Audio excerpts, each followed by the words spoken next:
We're back on the couch and we're helping solve your problems. We're going straight to our next letter. This is from Elle in Nelson. I'm jealous of how much my partner gets paid. I have higher qualifications and have been in the workforce longer. Clearly as a woman, but he earns a lot more than I do. We don't have children and together we earn more than enough to get by, but I still feel resentful. I try to hide it, but my jealousy is starting to impact on our relationship. Maribel, why doesn't she just go to Samoa and relax? Sounds great to me. I can understand her pain, but I say there are worse things in life than to have a partner that makes more money than you. I mean, that is working only to her benefit. If they are a team and they collaborate their life and their finances together, honey, get over it. Yeah, I tend to agree. A bit of acceptance. I think a bit of jealousy if your partner earns more than you for seemingly doing less. I think you could be quite frustrated, and you've worked hard, you've invested more in yourself through qualifications. I can understand that jealousy, but if it's affecting the relationship, you know, that's really not good. So how can you foster a bit of acceptance? Well, maybe look at what you value in life a little bit, and really I think if you step back and look at what's really important to you in your life, then perhaps this isn't that big an impediment to leading your life. Yeah, and maybe a bit of healthy comparison, you know, go down to the City Mission, go down to Winds and really look at some people who have much bigger and more significant problems than this. I don't want to belittle her, but, you know, sometimes a bit of comparison can be useful. That's interesting, although when you've, you know, Gary, when you've, you know, gone to university and you've, you know, spent a long time getting qualified, and you've got to take into account the male-female thing. Are women still not equal here in New Zealand? Well, I think there's another issue here, and that some women do, at a certain point in their lives, start to grieve for the fact that they probably haven't done all the things they thought they were going to do when they're in their late teens and early 20s and doing the university degree. So there could be a bit of that maybe she hasn't got over that. But, you know, there is another antidote to this.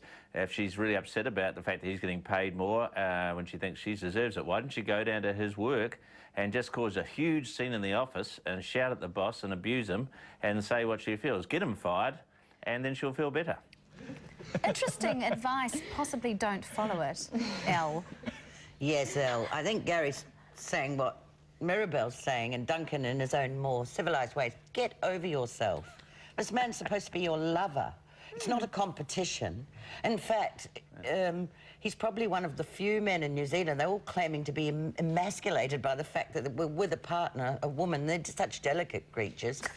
If the woman earns more than them, the relationship seems to be doomed. So you just be very, as long as he's not rubbing your nose in it, and he loves you, well, just enjoy his money. Work out, if you're that resentful, work out ways to spend the balance of his money. Get his credit card. Holiday in Fiji, you know, just sybaritic lifestyle. You obviously don't want children. I don't know where your values are, actually. If you have a guy who's earning more money than you, and it's a cause for resentment and rage, I go down to, where did you say, Duncan? Winds and the City Mission. Go and dish up meals there and see what life on the other side's like. Or what about, the other thing is maybe it's going to give you a bit of impetus to get a different job, because maybe it's giving you, maybe it's telling you that you're not being paid highly enough in your own job, and that you should either go to your boss or try and think about getting another job that does pay higher. Yeah, reach out. If you feel shortchanged, aim higher. There you go. That could be what do you think? I think there's some sort of unfathomable resentment here that's behind this, though. So that, you know, I don't know whether changing job for the woman will actually help.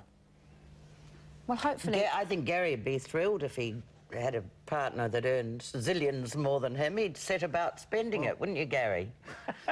Well, I hear Kate Winslet's back on the market, so I'm having a wee look at that. That's right. I'm sure she'd go after you in a heartbeat. Go for it. And Sandra Bullock as well, so get your resumes in, boys.